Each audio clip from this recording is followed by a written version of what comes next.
Hi guys, good morning. For today's video nga, mag-aayos ako ng cabinet ni Hope. Sana naman makisama siya.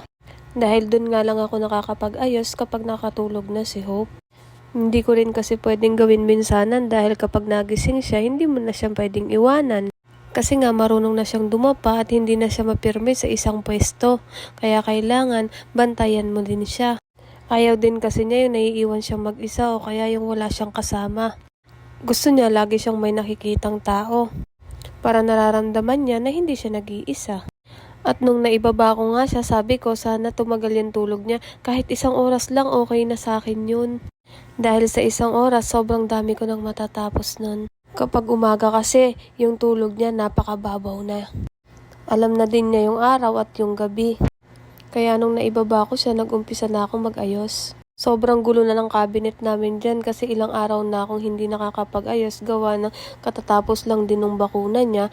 Nag-iiyak-iyak pa siya, ayaw niya magpaiwan. Kaya ngayon, sa isang araw, gusto ko ang goal ko, sana may matapos ako kahit isa lang. Katulad kahapon, nakapaglinis ako ng CR, kalahati nga lang. Yung kalahati, sa susunod ko na lang ulit tatapusin kasi nagising na siya.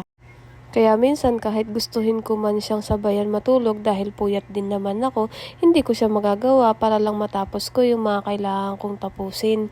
Kaya yung time ko lang na maglinis, yun lang yung oras na tulog siya.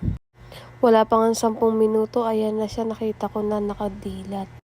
At ayun na nga, hindi ko na matatapos yung mga gagawin ko dahil nagising na ho siya. Alam ko ding makaka-relate dyan yung mga ibang mami na katulad ko. O siya, hanggang dito na lang. Thank you for watching.